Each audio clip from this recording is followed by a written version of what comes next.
Hi and welcome back to another episode of Guhan Talks. In this episode, we're going to be talking about the most famous app, Tinder. I think every youngster knows this app because it is literally the talk of the town right now. And in this pandemic, a lot of people are trying to find new people. I don't know. And this is their logo, which is a fire emoji made into minimalistic form. And this is my best shot of drawing it. I don't know if it is even closely relevant or not, but bear with me on that one.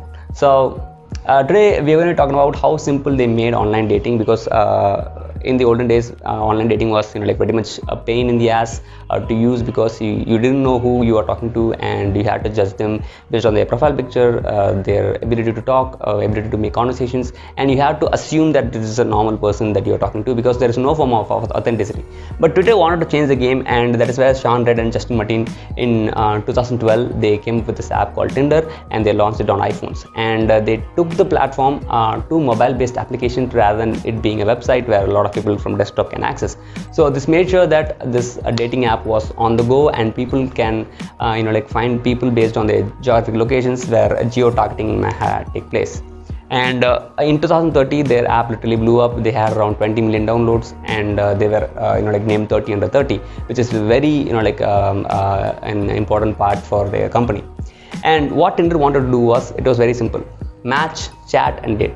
So they wanted to simplify the entire process. So they wanted simplified usage wherein people wanted to communicate with other people in terms of finding romance or friendship or whatever the thing that they had in mind, and they had to do it in a way that it is fun for them. Online dating is very difficult because you had to put in a lot of effort, but what they did was they gamified the entire dating experience. So you might have known of this app called this platform called Face Match, which was developed by Mark Zuckerberg in Harvard, where he stole a lot of people's photos from the network, and he distributed to all of the boys and said who was hotter.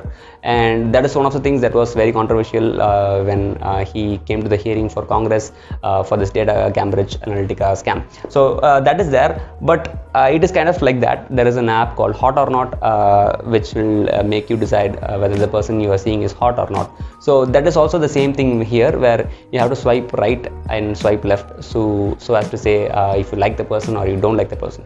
So when both of you swipe like for a person and you match, you get the opportunity to chat with them. So you direct messaging option will open, and if you are really good at talking to them, you can earn a date. So it is as easy as that. So in a survey which took place by Times International, and they found that out of 1,000 weddings that were registered in a year, 93 people found their partner online. So I think 10% of the people, roughly 10% of the people, are trying to find their the love of the life online. So which is very crazy, because we usually think that online dating is very a very difficult process, and it is not very authentic. People are just trying to hook up, but it is not the case. People are actually trying to find their love of their life through online dating, and which is revolutionizing the way we see marriages and relationships. And this hyper geo targeting is very useful, because if you take online dating as an experience, you can connect with anyone online. So it can be a person from Indonesia, it can be a person from Australia, it can be a person from New Zealand, and you might be in America and or India, and not being able to meet them in person, so you have to do long distance. But this hyper geo targeting enables you to find a person who is 1 kilometer, or worst case scenario. Sorry for my rolling or the blabber. You can actually find a person who is 500 meter in the radius of your location, and that is crazy good, because you can get a date in 15 minutes and you can meet the person immediately. And I think it is one of the ways the world is evolving right now. Everything that we do or get is very fast, and I think dating also should be the same. And there are a lot of categories in the dating process, where Grindr is a platform which was launched before Tinder, and it is a platform where gay community, men meet other men, and Her is a platform where women meet other women. So this is for lesbians and this is for gay people. And there are also specified apps for people who want to just connect with the same community. And JSwipe is a platform where this is an app you can connect with Jewish people, and Muzmatch is a platform exclusive for Muslims. So, and these are the competitors of Tinder, which are Happen, OkCupid, Bumble, Hinge, Coffee Meets Bagel. These all have different like USPs, and Happen is one of the very new platforms which has a thing where if you had come across the person in real life, you are most possibly to get them matched on Happen, which I think is a very good like USP. And Bumble is also good. Priyanka Chopra is the brand ambassador.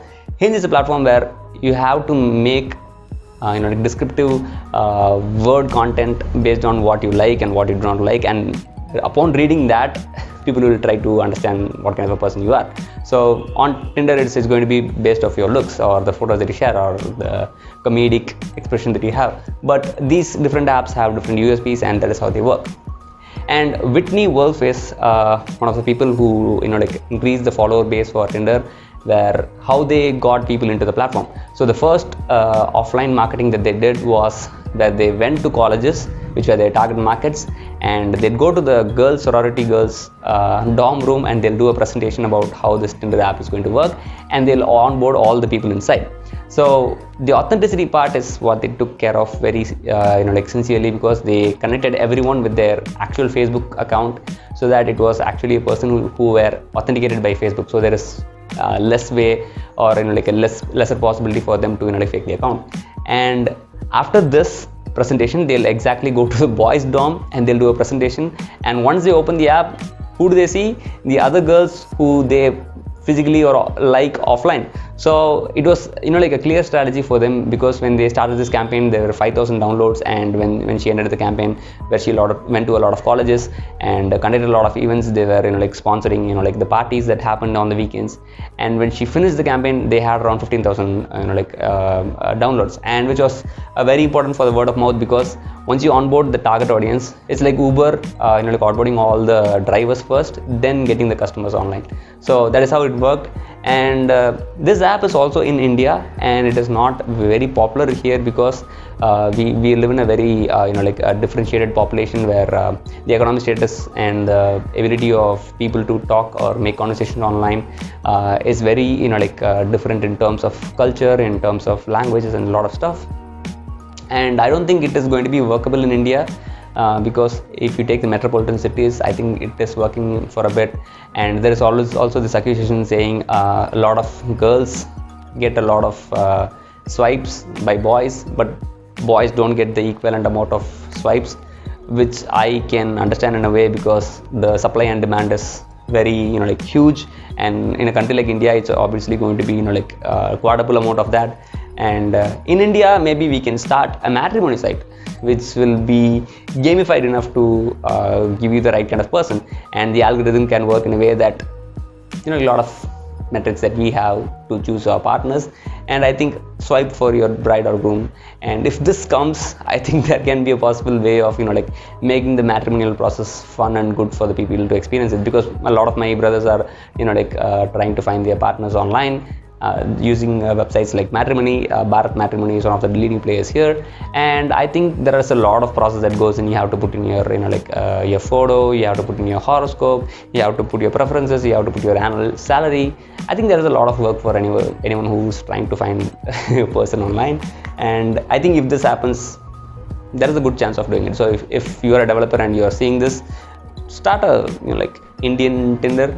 I think that'll, because Tinder is something where it is okay for westernized culture to be working on, and not generally the Indian culture. I don't know. So this is what Tinder has been doing for quite some time, and in this pandemic, a lot of people are using the app more than ever. They're not meeting, but they're trying to get numbers and get like partners online. And I think that's it.